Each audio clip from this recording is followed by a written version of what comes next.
Viewers, आज हम robot क्यूसिटी का rich dad poor dad book का 3rd चैप्टर का 2nd पार्ट पढ़ने जा रहे हैं। ये कहानी बताती है कि पैसों का सुख भरा सपना किस तरह दुख भरे सपनों में बदल जाता है। कड़ी मेहनत करने वाले लोगों की फिल्मी कहानी एक घिसे पिटे ढर्रे पर चलती है। हाल में शादीशुदा खुश बहुत पढ़े लिखे पति पत्नी साथ साथ किराए के मकान में रहने लगते हैं।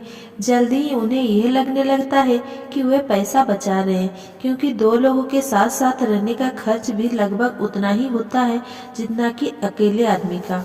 समस्या ये है कि जिस अपार्टमेंट में वे रहते हैं वो छोटा है। वे अपने सपनों का घर खरीदने के लिए पैसे बचाने लगते हैं ताकि वे बच्चे पैदा कर सके। अब उनके पास 2 तनख्वाह होती है और वे अपने कैरियर पर ज़्यादा ध्यान देने लगते हैं। उनकी आमदनी बढ़ने लगती है। जैसे जैसे उनकी आमदनी बढ़ने लगती है, उनके खर्च भी बढ़ने लगते हैं। ज़्यादातर लोगों के लिए पहले नंबर का खर्च होता है टैक्स।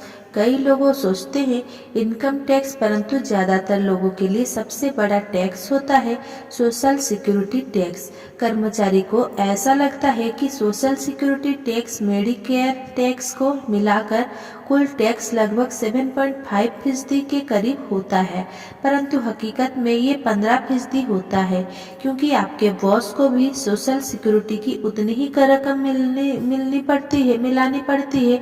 मुद्दे की बात यह है कि ये वो पैसा है जो आपका बॉस आपको नहीं दे सकता। इससे भी बड़ी बात यह है कि आपको अपने वेतन में से कटे सोशल सिक्योरिटी टैक्स की रकम पर इनकम टैक्स भी देना होता है, और यह ऐसी आमदनी होती है जो आपके हाथ में नहीं आई है, बल्कि सीधे ही सोशल सिक्योरिटी में चली गई है। फिर दायित्व बढ़ने लगते हैं। इसे समझाने का सबसे अच्छा तरीका यह है कि हम वापस युवा पति पत्नी की कहानी की तरफ चले। उनकी आमदनी बढ़ने के कारण वे फैसला करते हैं कि अब वे किराए के मकान में नहीं रहेंगे, बल्कि अपने सपनों का घर खरीद लेंगे। जब वे अपने घर में पहुंच जाते हैं तो उन पर एक नए टैक्स का बोझ आ जाता है, जिसे प्रॉपर्टी टैक्स कहते हैं। फिर वे लोग एक नई कार खरीदते हैं, नया फर्नीचर और नया सामान खरीदते हैं ताकि उनका घर आलीशान लगे। अचानक वो अपने सपने से जागते हैं और देखते हैं कि उनके दायित्व का कलम बढ़ गया है। वे कर्ज में है और उन्हें बहुत से मॉर्टगेज ऋण और क्रेडिट कार्ड ऋण चुकाने हैं। अब वे चूहा दौड़ में फंस चुके हैं। एक बच्चा पैदा हो जाता है, वे और कड़ी मेहनत करते हैं। प्रक्रिया फिर दोहराई जाती है। ज़्यादा पैसा आता है, उस पर ज़्यादा टैक्स लगता है, जिसे ब्रैकेट क्रीप भी कहा जाता है। तभी उनके पास डाक में एक और क्रेडिट कार्ड आ जाता है। वे उसका इस्तेमाल करते हैं, वो खत्म हो जाता है। तभी एक लोन कंपनी का आदमी आकर उन्हें बताता है कि उनकी सबसे बड़ी संपत्ति, उनके घर की कीमत बढ़ गई है। कंपनी उन्हें एक बिल कंसोलिडेशन लोन देने का ऑफर देती है, क्योंकि उनकी क्रेडिट बहुत अच्छी है। कंपनी उन्हें ये भी बताती है कि समझदारी इसी में होगी कि वे अपने ऊंची ब्याज दर पर लिए गए कंज्यूमर लोन को उनके क्रेडिट कार्ड से चुका दें, और इसके अलावा उनके घर पर लगने वाले ब्याज से उन्हें टैक्स में छूट भी मिलेगी। वे ऐसा ही करते हैं और ज़्यादा ब्याज दर वाले क्रेडिट कार्ड का भुगतान कर देते हैं। इसके बाद वे राहत की सांस लेते हैं। उन्होंने क्रेडिट कार्ड का हिसाब साफ कर दिया है। अब उन्होंने अपने उपभोक्ता ऋण को होम मॉर्टगेज में बदल दिया है। उनका भुगतान भी कम हो जाता है, क्योंकि उन्हें अपने कर्ज को 30 साल की किस्तों में चुकाना है। समस्या से निपटने का सही स्मार्ट तरीका है। उनके पड़ोसी आते हैं और उन्हें शॉपिंग पर चलने का न्योता देते हैं। मेमोरियल डे की सेल लगी हुई है, यही तो मौका है कुछ पैसे बचाने का। वे अपने आप से कहते हैं, मैं कुछ नहीं खरीदूंगा, मैं तो सिर्फ देखने जा रहा हूँ। परंतु अगर कोई चीज़ जम जाए तो उसे खरीदने की उम्मीद में वे अपने क्रेडिट कार्ड को ले जाना नहीं भूलते। मैं ऐसा युवा दंपति से हर समय टकराता हूँ। उनके नाम बदलते रहते हैं, ठीक, परंतु उनकी पैसे की तंगी एक सी ही रहती है। वे मेरी चर्चाओं में ये सुनने के लिए आते हैं कि मैं इस बारे में क्या कहता हूँ। वे मुझसे पूछते हैं, क्या आप हमें बता सकते हैं कि और ज़्यादा पैसा कैसे कमाया जा सकता है। उनकी खर्चीली आदतों ने उन्हें और ज़्यादा कमाने के लिए मजबूर कर दिया है। वो इतना भी नहीं जानते कि दरअसल समस्या पैसा कमाने की नहीं है, पैसा सही तरह से खर्च करने की है, और यही पैसे की तंगी का कारण है। ये समस्या इसीलिए पैदा होती है क्योंकि उनमें पैसे की समझ नहीं होती। ये समस्या इसीलिए और भी भयानक हो जाती है क्योंकि वे संपत्ति और दायित्व के फर्क को नहीं समझ पाते। मेरा मानना है कि ज़्यादा पैसे से शायद ही कभी किसी को पैसे की समस्याएं सुलझती है। समस्याएं समझदारी से सुलझती है।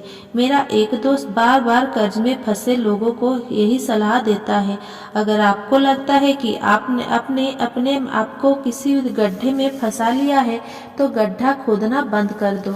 मेरे डैडी बचपन में हमें बताया करते थे कि जापानी 3 ताकतों को मानते थे, तलवार की ताकत, रत्नों की ताकत और दर्पण की ताकत। तलवार हथियार की ताकत का प्रतीक थी। अमेरिका ने हथियार पर खरबों डॉलर खर्च कर दिए हैं और इसी कारण वो आज विश्व में सबसे ताकतवर देश है। रत्न पैसे की ताकत का प्रतीक है। इस कहावत में कुछ तो सच्चाई है। ये स्वर्णिम नियम याद रखो, जिसके पास स्वर्ण है वही नियम बनाता है। दर्पण आत्मज्ञान का प्रतीक है। जापानी दंत कथा के अनुसार यह आत्मज्ञान इन तीनों में सबसे कीमती वस्तु थी। गरीब और मध्य वर्गीय लोग अक्सर धन की ताकत से नियंत्रित होते हैं। वे सुबह सुबह उठकर कड़ी मेहनत करने यानी नौकरी करने चले जाते हैं और खुद से यह तक नहीं पूछते कि क्या ऐसा करना समझदारी है। पैसे की समझ ना होने के कारण ज्यादातर लोग पैसे की डरावनी ताकत को यह इजाजत दे देते हैं कि वह उन्हें काबू में कर ले। पैसे की ताकत उनके विरोध में इस्तेमाल होती है। अगर वे दर्पण की ताकत का इस्तेमाल करते तो वे खुद से यह सवाल पूछते, क्या इसमें समझदारी है। बहुत बार अपनी अंदरूनी समझदारी पर भरोसा करने के बजाय लोग भीड़ के साथ साथ चलने लगते हैं। वे कई काम इतिहास करते हैं, कोई काम इसीलिए करते हैं क्योंकि सभी लोग ऐसा करते हैं। वे सवाल पूछने के बजाय नकल करने लगते हैं। अक्सर वे नासमझी का कारण यही दोहराते हैं जो उन्हें सिखाया गया है। इस तरह के विचार की आपका घर आपकी सबसे बड़ी पूंजी है, आपका घर आपका सबसे बड़ा निवेश है। अगर आप ज्यादा कर्ज लेते हैं तो आपको टैक्स में ज्यादा छूट मिलेगी।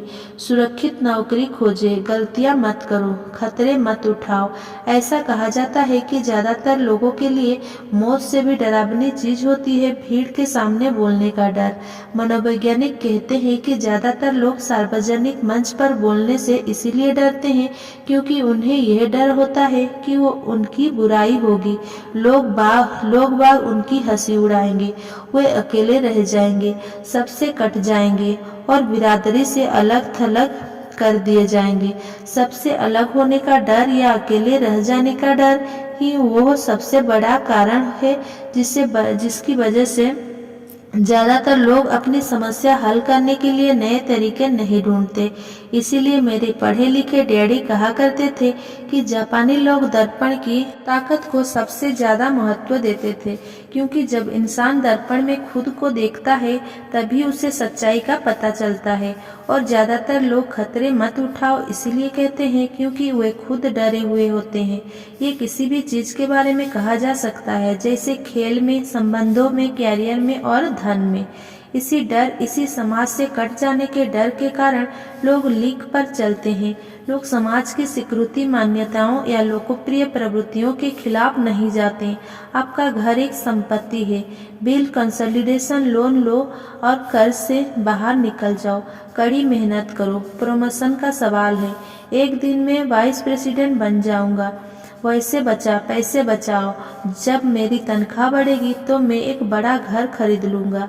म्यूचुअल फंड सुरक्षित है। टिकल भी एलोफोडल्स अभी स्टॉक में नहीं है, परंतु मेरे पास एक डॉल रखी हुई है जो दूसरा ग्राहक को अब तक लेने नहीं आया है। भीड़ के साथ चलने और पड़ोसियों के ऐशो आराम की नकल के कारण पैसों की बहुत सी समस्याएं पैदा होती है। कई बार सभी को दर्पण में देखने की जरूरत होती है और हमें अपने डर के बजाय अपनी अंदरूनी समझदारी से सोचना चाहिए। जब माइक और मैं 16 वर्ष के हुए तो हमें स्कूल में समस्याएं आने लगी थी। हम बुरे बच्चे नहीं थे, हम केवल अपने आप को भीड़ से अलग कर रहे थे।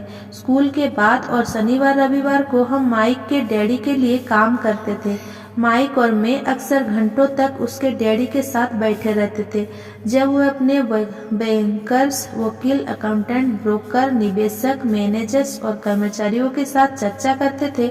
माइक के डैडी ने 13 साल की उम्र में स्कूल छोड़ दिया था और अब वे पढ़े लिखे लोगों को रास्ता दिखा रहे थे, उन्हें आदेश और निर्देश दे रहे थे, उनसे सवाल पूछ रहे थे। पढ़े लिखे लोग उनकी एक आवाज पर दौड़े चले आते थे और उनके गुस्से से डरते थे।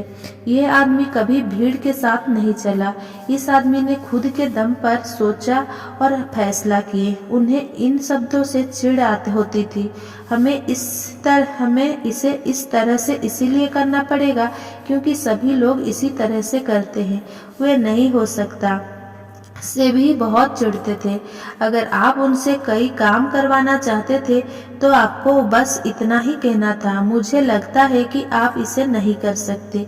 माइक और मैं उनसे साथ रहकर जितना सीखी उतना हमने स्कूल में बिताए सालों में कभी नहीं सिखाए, कॉलेज में भी नहीं। माइक के डैडी के पास स्कूल की शिक्षा तो नहीं थी, परंतु उनके पास पैसों की शिक्षा थी और इसी पैसे की समझ क्यों सिखाई जानी चाहिए, कारण वे सफल भी थे।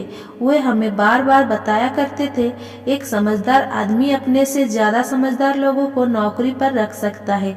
इसीलिए माइक और मुझे समझदार लोगों की बातें सुनने और उनसे सीखने का लाभ मिला, परंतु इसके कारण माइक और मैं दोनों ही उस सामाजिक मान्यता के साथ नहीं चल पाए जो हमारे शिक्षक हमें सिखाते थे और इस वजह से कई समस्याएं पैदा हो गई। जब कोई टीचर कहता था अगर तुम्हें अच्छे नंबर नहीं मिलते हैं तो तुम दुनिया में कुछ नहीं कर सकते, तो माइक और मैं अपनी भौवें चढ़ा लेते थे। जब हमें घिसे पीटे ढेरे पर चलने को कहा जाता था और नियमों का अक्षरशः पालन करना सिखाया जाता था तो हमें यह लगता था कि स्कूली शिक्षा दरअसल रचनात्मक का गला घोट देती है। हम अमीर डैडी की यह बात समझने लगे थे कि स्कूल को इसीलिए बनाया गया है ताकि वहाँ अच्छे कर्मचारी तैयार हो सके, ना कि अच्छे मालिक। कभी कभार माइक या मैं टीचर से पूछते थे कि हम जो पढ़ रहे हैं उसकी असली जिंदगी में क्या उपयोगिता है, या ये कि हमें पैसे के बारे में क्यों नहीं पढ़ाया जाता है। दूसरे सवाल का अक्सर हमें यह जवाब मिलता था कि पैसा महत्वपूर्ण नहीं है और अगर हम अच्छी पढ़ाई करेंगे तो पैसा अपने आप मिलने लगेगा। हम पैसे की ताकत के बारे में जितना ज्यादा जानते जाते थे, अपने शिक्षकों और सहपाठियों से उतना ही दूर होते जाते थे। मेरे पढ़े लिखे डैडी ने कभी मुझ पर अच्छे नंबर के लिए दबाव नहीं डाला। मुझे इस बात पर हैरत होती है कि उन्होंने ऐसा क्यों नहीं किया, परंतु हम लोगों में पैसे को लेकर अक्सर वाद विवाद होने लगे थे। जब मैं 16 साल का हुआ तो मेरी पैसे की बुनियाद मेरी मम्मी डैडी से अच्छी हो चुकी थी। मैं हिसाब किताब रख सकता था। मैं tax, accountants, corporate attorney, bankers, real estate brokers, निवेशक इत्यादि की बातें सुनता था। मेरे डैडी शिक्षक से बातें करते थे। एक दिन मेरे डैडी मुझे बता रहे थे कि हमारा घर हमारे लिए सबसे बड़ा निवेश क्यों है। इस बात को लेकर हम लोगों में बहस हो गई। जब मैंने उन्हें यह बताया कि घर हमारे लिए एक अच्छा निवेश क्यों नहीं है, आगे आने वाले चित्र से यह साफ हो जाता है कि अपने अपने घरों को लेकर मेरे अमीर डैडी और मेरे गरीब डैडी के विचार में कितना अंतर था। एक डैडी के हिसाब से उनका घर एक संपत्ति थी, जबकि दूसरी डैडी के हिसाब से यह एक दायित्व था। मुझे याद है मैंने नीचे वाला चित्र खींचकर अपने डैडी को कैश फ्लो की दिशा समझाने की कोशिश की थी। मैंने उन्हें यह भी बताया था कि घर के साथ साथ उससे जुड़े कुछ दीगर खर्च भी बढ़ जाते हैं। एक ज्यादा बड़े घर का मतलब था और ज्यादा खर्च, और इसका मतलब यह था कि कैश फ्लो खर्च के कॉलम से होकर गुजरता रहता था। आज भी लोग बाग मुझसे इस बात पर बहस करते हैं कि उनका घर संपत्ति क्यों नहीं होता। मैं जानता हूँ कि बहुत से लोग के लिए खुद का घर उनका सबसे बड़ा सपना होता है और इसीलिए वे इसे अपना सबसे बड़ा निवेश मानते हैं। अपने घर के मालिक होने से ज्यादा अच्छा कुछ भी नहीं है। मैं इस लोकप्रिय मान्यता को देखने का एक और नजरिया सुझाना चाहता हूँ।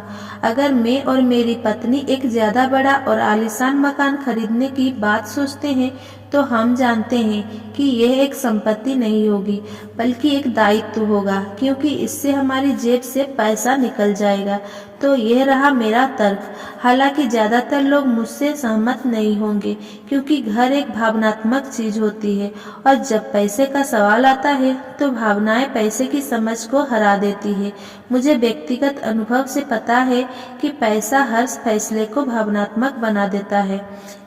जब घर की बात आती है तो मैं यह बताना चाहता हूँ कि ज्यादातर लोग उस पर घर की कीमत चुकाने के लिए जिंदगी भर काम करते हैं, जिसके वे कभी पूरी तरह मालिक नहीं होते।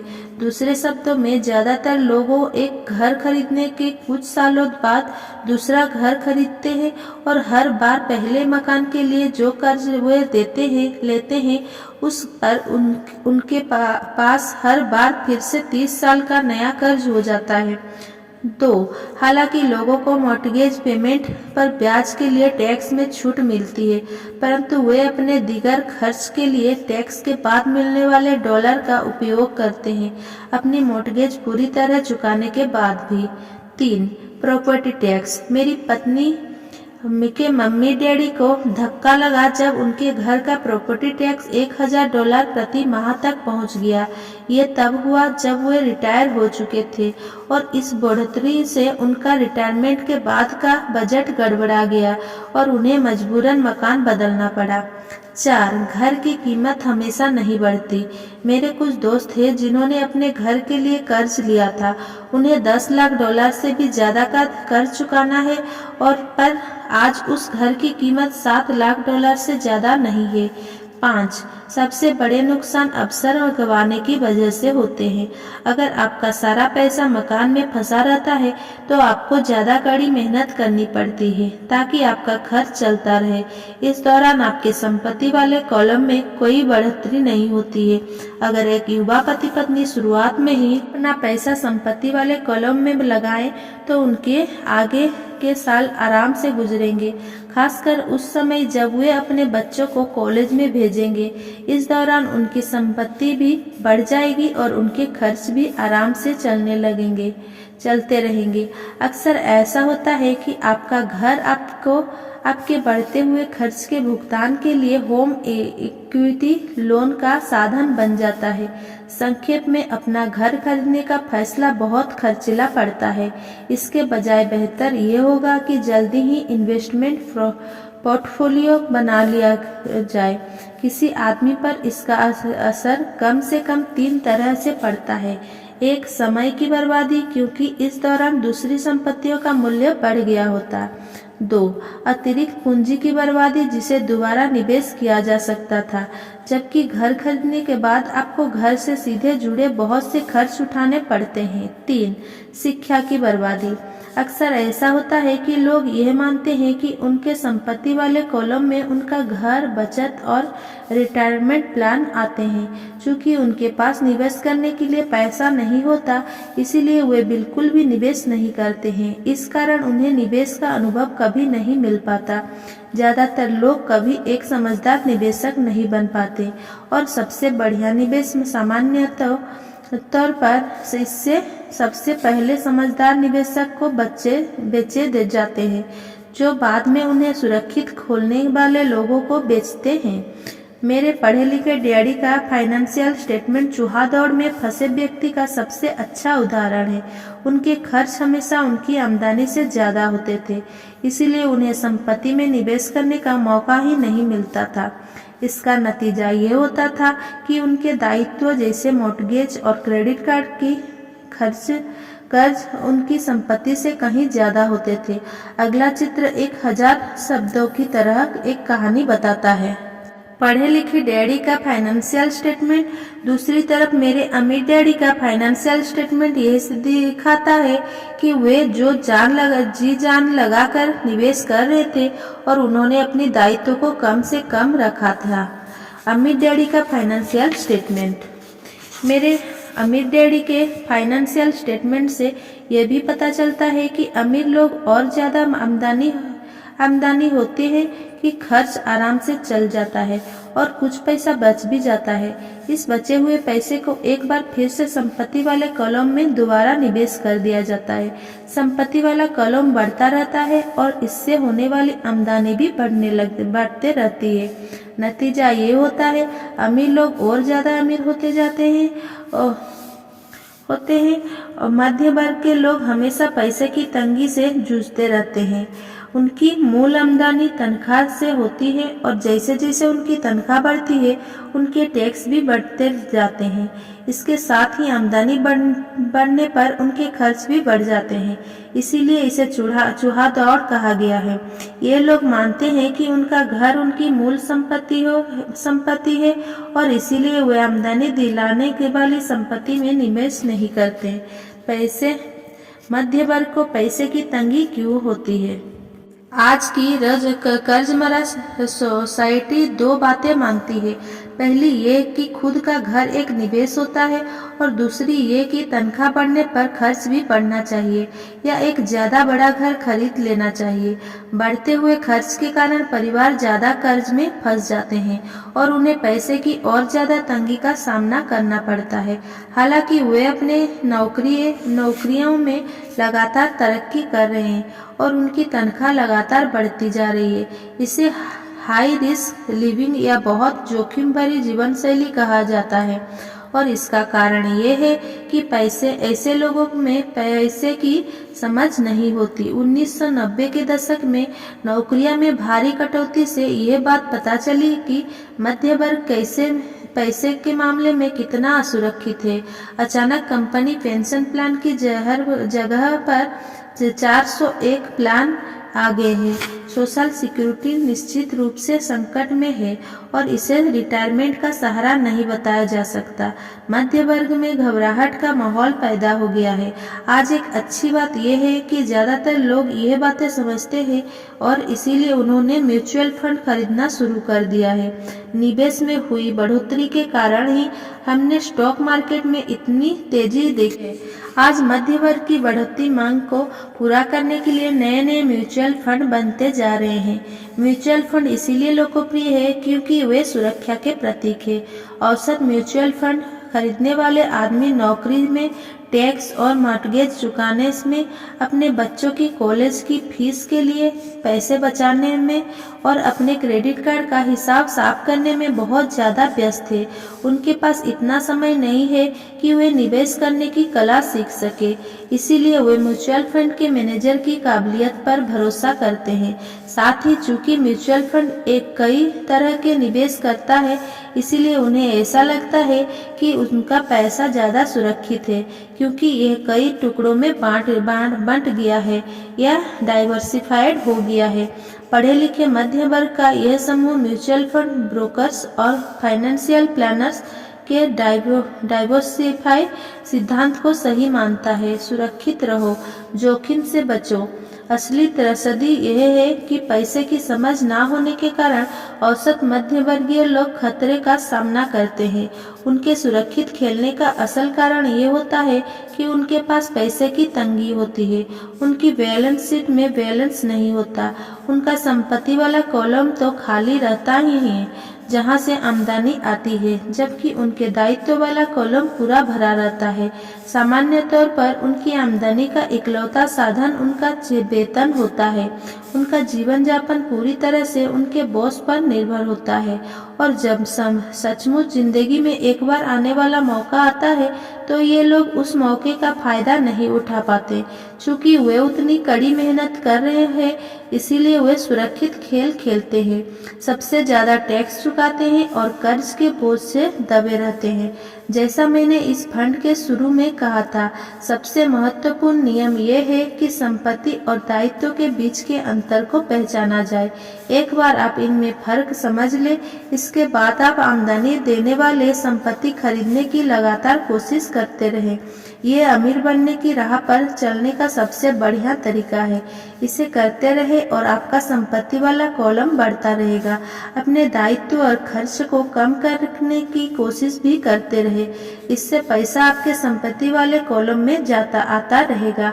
जल्द ही आपका संपत्ति वाला कॉलम इतना ज्यादा मजबूत हो जाएगा कि आप और ज्यादा जोखिम वाले निवेश कर सकेंगे। ऐसा निवेश जिनमें 100% से अनंत तक फायदा हो सकता है। ऐसा निवेश जिनमें $5,000 की रकम जल्दी ही $10 लाख या इससे ज्यादा हो जाती है। ऐसे निवेश जिन्हें मध्य वर्ग बहुत जोखिम भरा मानते हैं। निवेश एक जोखिम भरा नहीं है, ये उस व्यक्ति की पैसे की नासमझी है, वित्तीय निरीक्षण है जो उसे बहुत जोखिम भरा बना देती है। अगर आप वही करते हैं जो सभी लोग करते हैं तो आपको ये चित्र मिलेगा। कर्मचारी होने के नाते जो घर का मालिक भी है, आपकी नौकरी का पैटर्न सामान्यतः ये होता है। एक, आप किसी के लिए काम करते हैं। तनख्वाह पर काम करने वाले ज्यादातर लोग मालिक को या शेयर होल्डर्स को ज्यादा अमीर बना रहे हैं। आपकी कोशिश, मेहनत और सफलता से दरअसल आपका मालिक सफल होता है और उससे रिटायरमेंट में मदद मिलती है। 2, आप सरकार के लिए काम करते हैं। आप इसे देख पाएं, इसके लिए पहले ही सरकार आपकी तनख्वाह में से अपना हिस्सा ले लेती है। ज्यादा कड़ी मेहनत करके आप सरकार को देने वाले टैक्स में बढ़ोतरी करते हैं। ज्यादातर लोग जनवरी से मई तक सिर्फ सरकार के लिए काम करते हैं। 3, आप बैंक के लिए काम करते हैं। टैक्स चुकाने के बाद आपका सबसे बड़ा खर्च आमतौर पर अपना मॉर्गेज और क्रेडिट कार्ड का कर्ज चुकाना होता है। अगर आप सिर्फ ज्यादा कड़ी मेहनत से काम करते जाएं, तो समस्या ये है कि तीनों ही मामलों में आपको ज्यादा मेहनत से किसी और को ज्यादा फायदा मिलता है। आपको ये सीखना चाहिए कि आपकी ज्यादा मेहनत से किसी तरह आपको और आपके परिवार को सीधा फायदा मिल सकता है। अगर आप ये फैसला कर भी ले कि आप अपने काम से काम रखेंगे, फिर भी आपको ये नहीं पता होता कि आपके लक्ष्यों को किस तरह से निर्धारित किया जाए।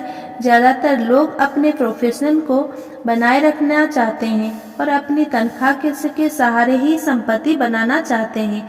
जब उनकी संपत्ति बढ़ती है तो वे किस तरह अपनी सफलता का आकलन करते हैं। कब कोई आदमी यह महसूस करता है कि वो अमीर है, कि उसके पास दौलत है। संपत्ति और दायित्व की मेरी अपनी परिभाषाओं की ही तरह दौलत के बारे में भी मेरी अपनी परिभाषा है। दरअसल मैंने इसे बकमिस्टर फुकलर नामक व्यक्ति से सीखा है। कुछ लोग उसे नीम हकीम कहते हैं और कई लोग उसे एक जीता जागता जीनियस कहते हैं। सालों पहले कभी वास्तुविद इसीलिए हैरान हो गए थे क्योंकि 1961 में उसने जियोडेसिक डोम के पेटेंट के लिए आवेदन किया था और उस आवेदन में पुलकर ने दौलत के बारे में भी कुछ कहा था। पहले तो उसका ठीक मतलब समझ में नहीं आया था, परंतु उसे कई बार पढ़ने के बाद इसका मतलब समझ में आने लगा। दौलत किसी आदमी की वो योग्यता है जिसके सहारे वो आगे आने वाले इतने दिनों तक जिंदा रह सकता है। यानी अगर मैं आज काम करना बंद कर दूं तो मैं कितने समय तक जिंदा रह सकता हूं।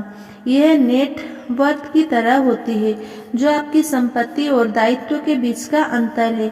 हर व्यक्ति को लगता है कि उसके पास जो सामान है वो बहुत कीमती है, परंतु इस परिभाषा से सचमुच सही आकलन किया जा सकता है। मैं अब आकलन कर सकता हूँ और सचमुच जानता हूँ कि आर्थिक रूप से आजाद होने के मेरे लक्ष्य के संदर्भ में कौन कितना तरक्की कर ली है। हालांकि नेटवर्थ में ऐसी चीजें भी आ जाती है जिससे पैसा नहीं आता, जैसे वो वस्तु जो आपके गैरेज में खड़ी है। दौलत का सीधा सा हिसाब ये है कि आपका पैसा कितना पैसा बना रहा है और इसीलिए आप आर्थिक रूप से कितने दिनों तक जिंदा रह सकते हैं। दौलत दरअसल संपत्ति के कॉलम की कैश फ्लो की दायित्व वाले कॉलम के साथ तुलना है। एक उदाहरण ले, यह कहे कि मेरे पास हर महीने में संपत्ति वाले कॉलम में $1000 का कैश फ्लो है और मेरा खर्च हर महीने $2000 है। मेरे पास कितनी दौलत है? अब हम बकमिस्टर पुलकर की परिभाषा के तरफ चले। उनकी परिभाषा के हिसाब से मैं कितने दिनों तक जिंदा रह सकता हूँ? अगर हम एक महीने में 30 दिन मान ले तो इस परिभाषा के हिसाब में मैं 15 दिन तक जिंदा रह सकता हूँ। जब मैं अपनी संपत्ति से हर महीने $2000 का कैश फ्लो हासिल करने लग जाऊंगा तो मैं दौलतमंद हो जाऊंगा। हालांकि मैं अमीर नहीं हूँ, परंतु मैं दौलतमंद जरूर हूँ। हर महीने मेरी संपत्ति से मुझे जो आमदनी मिलती है वो मेरे महीने भर के खर्च के लिए काफी होती है। अगर मैं अपने खर्च को बढ़ाना चाहता हूँ तो मुझे इसके पहले संपत्ति से आने वाले कैश फ्लो को बढ़ाना होगा। ये ध्यान रखें कि इस बिंदु पर मैं अपनी तनख्वाह पर बिल्कुल भी निर्भर नहीं हूँ। मैंने संपत्ति वाले कॉलम को भरने में जितोड़ कोशिश की थी और मैं इसमें सफल भी हुआ था, जिसके कारण आज मैं आर्थिक रूप से आजाद हो गया हूँ। अगर मैं आज अपनी नौकरी छोड़ भी दूँ तो भी मेरी संपत्तियों में इतना कैश फ्लो आता रहेगा कि मेरा खर्च आसानी से चलता रहेगा। मेरा अगला लक्ष्य ये होगा कि मेरी संपत्तियों से आने वाले अतिरिक्त कैश फ्लो को फिर से संपत्ति वाले कॉलम में निवेश कर दिया जाए। मेरे संपत्ति वाले कॉलम में जितना ज्यादा पैसा आता है, मेरा संपत्ति वाला कॉलम उतना ही बढ़ता रहता है। मेरा संपत्ति वाला कॉलम जितना ज्यादा बढ़ता है, वहां से उतना ही ज्यादा कैश फ्लो से कम रखता हूँ। तब तक मैं ज्यादा अमीर बनता रहूंगा। और ध्यान देने वाली बात यह है कि मेरी आमदनी शारीरिक मेहनत से नहीं बल्कि दूसरे जरियों से ही रही है। जब तक पुनर्निवेश की यह प्रक्रिया चलती रहती है, मैं अमीर बनने की राह पर तेजी से चलता रहूंगा। अमीरी की असली परिभाषा देखने वाली की निगाह में होती है। आप अभी अत्यधिक अमीर नहीं हो सकते। इस आसान सबक को याद रखें। अमीर संपत्ति खरीदते हैं, गरीब केवल खर्च करते हैं। मध्य वर्ग दायित्व खरीदता है, परंतु ये सोचता है कि वह संपत्ति खरीद रहा है। तो किस तरह मैंने अपने काम से काम रखा? इस सवाल का जवाब क्या है? मैकडोनाल्ड के मालिक की बात सुने।